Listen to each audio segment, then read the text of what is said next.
Welcome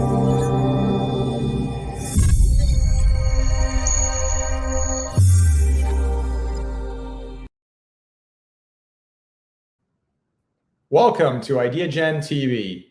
Today we are thrilled to have the new chair of Ideagen Miami and the senior vice president for public affairs and communications at the University of Miami with us, Rudy Fernandez. Welcome. George, it's a pleasure to be here.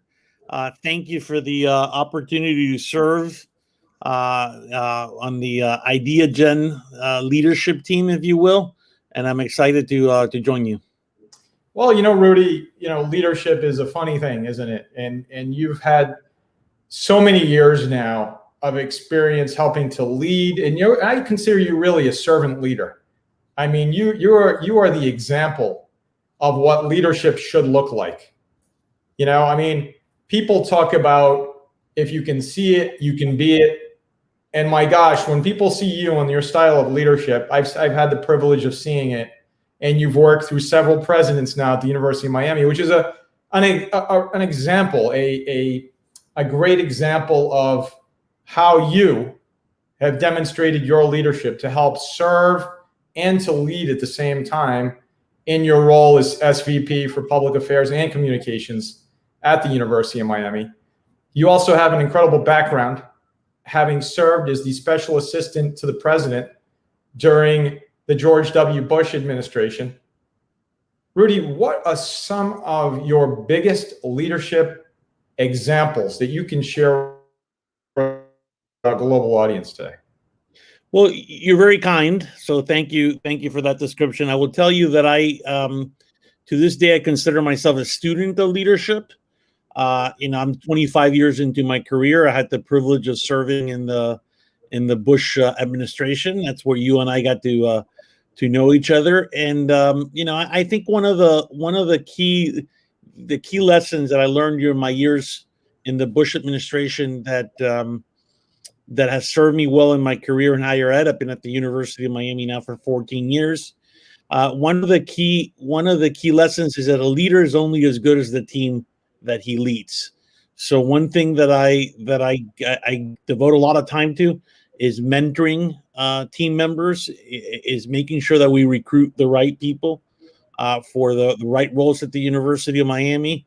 And the more time that we devote to making sure that you're building and mentoring and providing strategic direction to a team, the better the organization is gonna do, whether you're in the private sector or in the nonprofit world, in higher ed or in the federal government.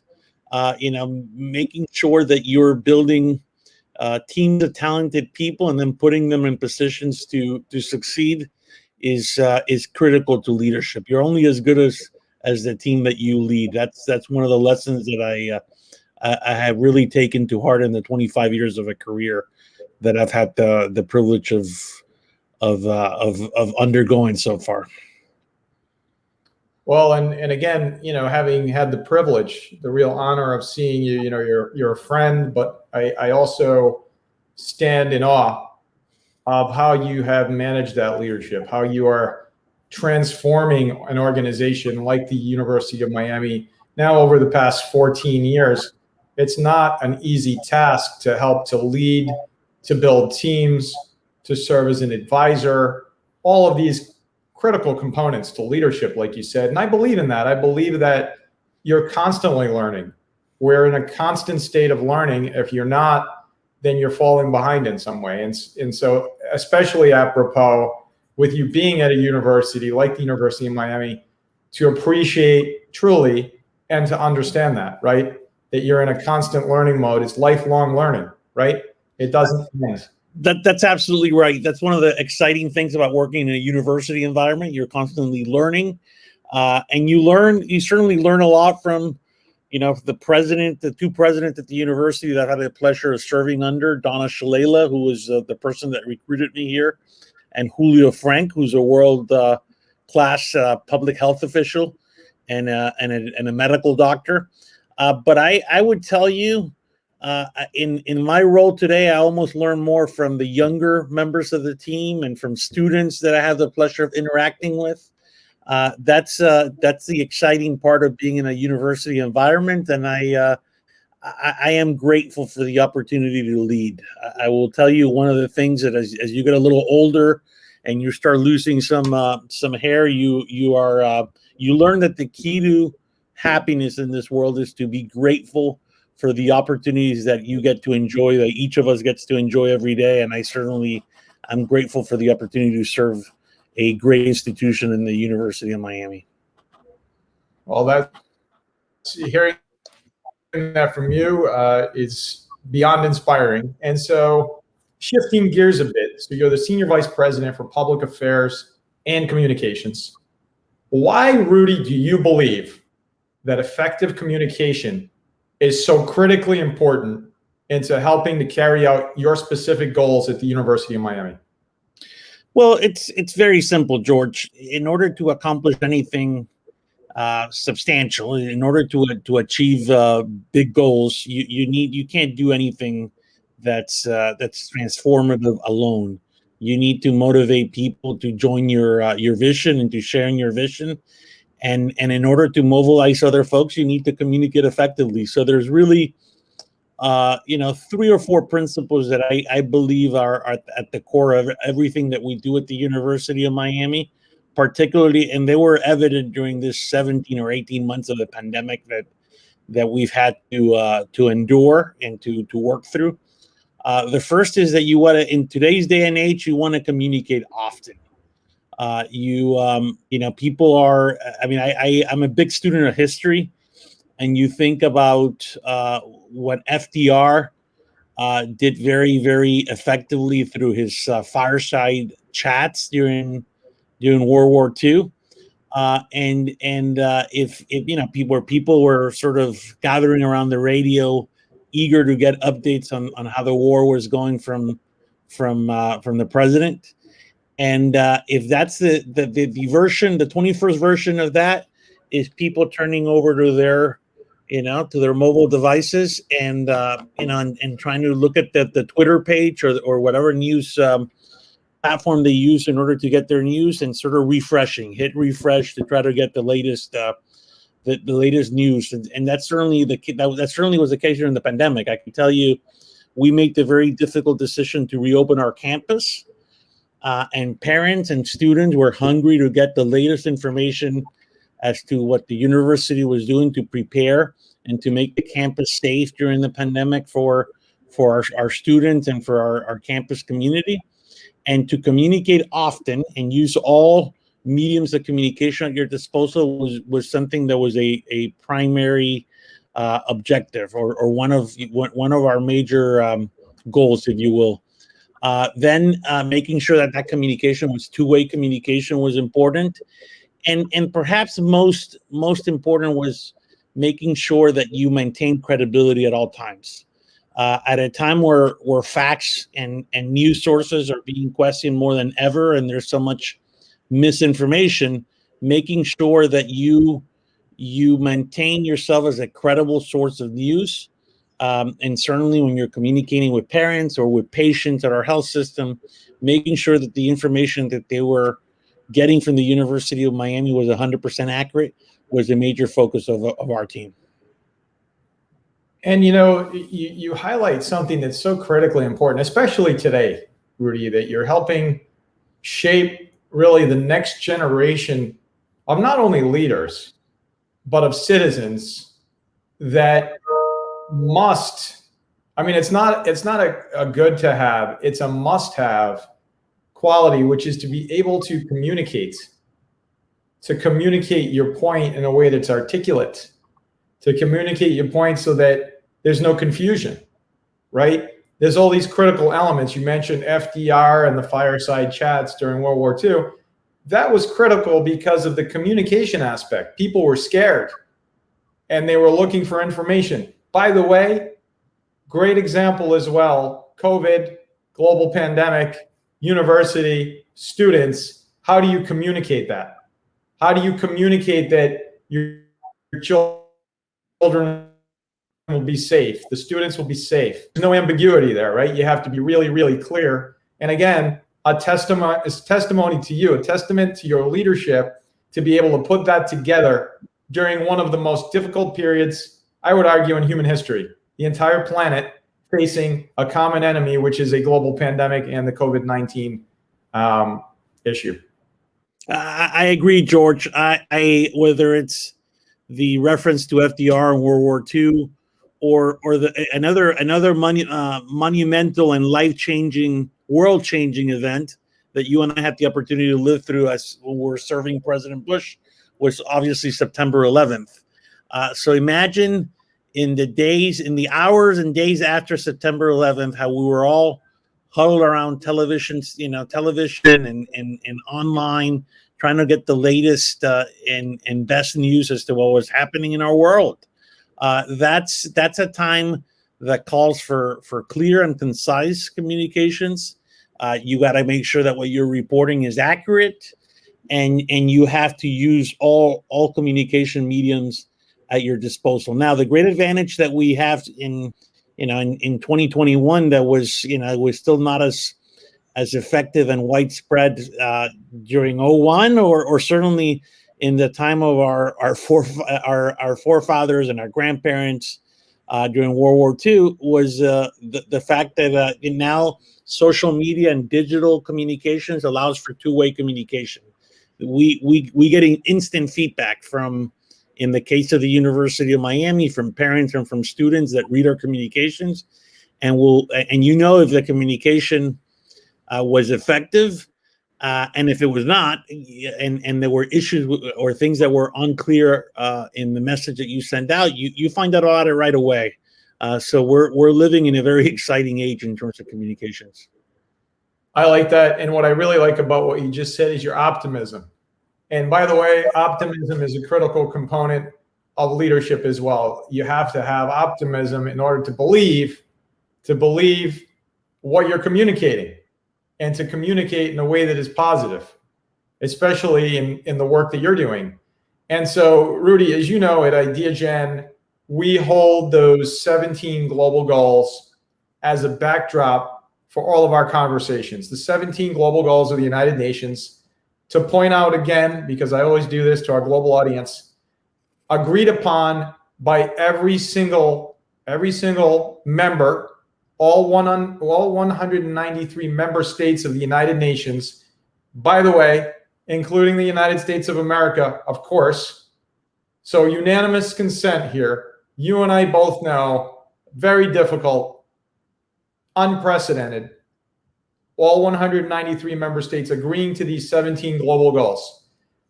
There's one goal specifically that I believe you hold near and dear to your heart amongst many of the others, if not all of them, which is goal number 4, which is what we're talking about today, which is quality education. Rudy, how are you and your partner organizations working together to help progress toward the achievement of these global goals? Well, let me tell you first, a lot of what drives me as a servant leader, and that was a high compliment for you to use those words in describing my style of leadership. But I am a big believer in the concept of paying it forward. Most of the folks that will watch this interview may not know that I migrated to this country. I was born in Caracas, Venezuela, of Cuban parents, came to this country when I was 10 years old. And this community of South Florida that I'm blessed to live in is a community that was very generous to my family and to my younger sister and to me. So I realized, all my dreams, because the United States of America is a great country, and Miami-Dade is a very generous community. I arrived in this country without speaking a word of English, and I was able to learn the language really quickly thanks to the public school system in Miami-Dade. Then I was able to attend college, to get a master's degree in business administration, and to serve in the Bush administration and realize all my dreams. The key to all this, a big key to this, is the fact that we have a great educational system in this country. and that was something that was key to my success. And I've devoted a great part of my career to higher ed, because I think that's something that could really be transformative to future generations of leaders here in my home state of Florida. So we at the University of Miami work very closely in our community with Florida International University, which is another important institution in our community, the main public university in our area, with Miami-Dade College, which is the largest college, community college in the country, and also serves an important mission. And through we work very closely with the K through 12 school system in Miami-Dade, which is one of the largest ones in the country.